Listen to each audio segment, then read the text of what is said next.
So you are trying to get that little extra edge that sets you apart from and maybe ahead of other casual WoW Classic dads. The thing that makes you the 99 pars, raises you to the pedestal higher than your friends, higher than your guildies, and makes you competitive. Okay, not quite, since literally everybody else these days are getting these items, and if you don't, You slack. metagamers will say you don't play the game correctly. So here's your FOMO list. Sorry. Here are the top 6 utility/PvP items which are acquired from quests for Season of Discovery, Phase 2 or at level 40. First up, we have the Nifty Stopwatch from the quest. This is going to be hard. You think it will be, but it won't. Okay, jokes aside, the quest is pretty easy, although there are 2 separate quest chains to complete first. Be sure you get a frost oil from Alchemist or Auction House and a Gyrochronatum from a vendor before you go do this quest, since they are required for the other chain's first 2 quests. The other required chain needs you to kill and loot bracers of different level earth elementals around Blasted Lands for 3 quests total. When you have done these 2 chains, you will get 3 other quests, which of one will lead you to talk to the gnome next to the quest giver, and back again to summon a bluish earth elemental called Famretor Guardian. Kill it and loot bindings. Hand in, and voila, you are 1 Nifty Stopwatch richer. Noteworthy is that the other 2 quests that become available at this point are a trade type of quests, and you might want to do them also while you're here. So grab patterned bronze bracers, 1 healing potion and 1 lesser invisibility potion to get this quest done, and receive enchanted stonecloth bracers and a recipe for lesser stone shield potion and 2 of the same kind of potions.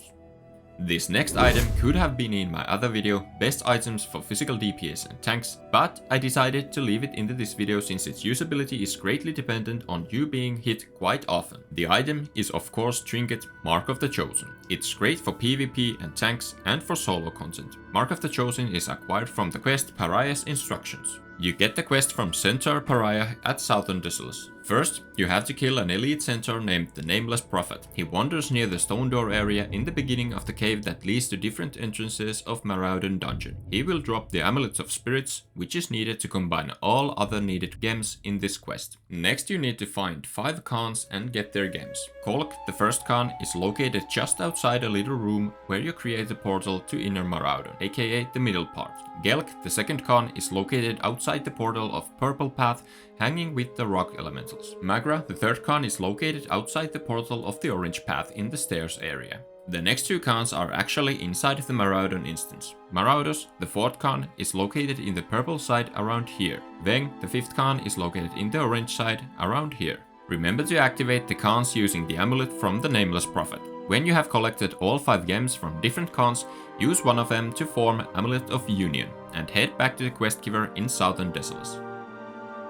The next item in this list is an interesting one, Shoni's Disarming tool from the quest Gyrodrillmatic Excavationators. The quest is Alliance only though. Now this one is inside Gnomeregan, but I'm quite positive it will be available even Gnomeregan is going to be a raid environment. At least in BFD, most of the quests remained intact. Now the collectible quest item Robo-Mechanical Guts are dropped from literally almost every single mob inside Gnomeregan. It should be easy to complete in 1 to 2 runs. How useful this item is in the end, well, I'll leave it to your consideration. But I was able to find some information that the proc rate would be approximately 2 procs per minute. Well, I hope that helps if you're considering if you should get this item or not. I almost forgot, you get the quest from Stormwind City. The 4th item in this list is a familiar one, the Carrot on a Stick from the quest Gazrilla. You get the quest from Shimmering Flats, and the hand-in is in the same place to Whistle Brass Bolts. I'm pretty sure you don't need any pre-quests for this one, although you might be directed to head to talk to Whistle. Now if you're unfamiliar how this quest is completed, I'll go through it briefly here. You don't actually need any quest to do the part where you get the mallet to summon Gazrilla, which is quite unique in WoW. Usually this stuff is linked to a quest, but not this one. First you need to head to Hinterland's spider area and kill an elite called Gaiga the Keeper. She will drop you a sacred mallet. When you have collected the sacred mallet, it needs to be formed into Mallet of Zul'farrak, and this is done in the Hinterland's elite area on top of Jinta Alor. Do this in group. Unfortunately, you won't be able to get any Jintalor quests because of the level cap 40. The Mallet of Zul'farrak is actually used to summon Gazrilla inside Zul'farrak. Gazrilla is summoned in this area highlighted from the Zul'farrak map by hitting a gong near a pool with your mallet. Kill him and loot his electrified scale and turn in to get your mount speed trinket. The next one is a big one. It is one of the most sought after items in Classic WoW, the Skull of Impending Doom from the quest Forbidden Knowledge. The quest chain starts from Tel'Darin the Lost in Badlands with the quest Solution of Doom. He directs you to go to Uldaman and loot a chest for Tablet of Rene, which is located outside the entrance, so head to the more open dig site area in front of the instance portal and you should find it. Next you need to run to the Iron Forge or Undercity, depending on your faction, where you will get a quest called the Star, the Hand and the Heart. Grailborg the Miser is located in Alderak Mountains.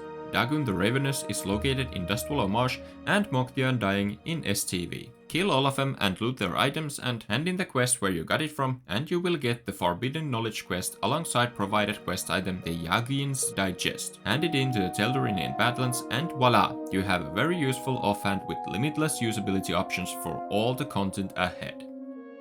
Last one is Alliance only, sorry Horde, but you kinda want to watch this still to know what you're missing out on. Fiery Blaze Enchantment from the quest Fiery Blaze Enchantments. This is quite a good one for melee DPS and alts for the future phases. The quest is very simple to complete. Go grab it and head to eastern parts of Badlands to kill either the normal Scalding Whelps or the elite Scorched Guardians.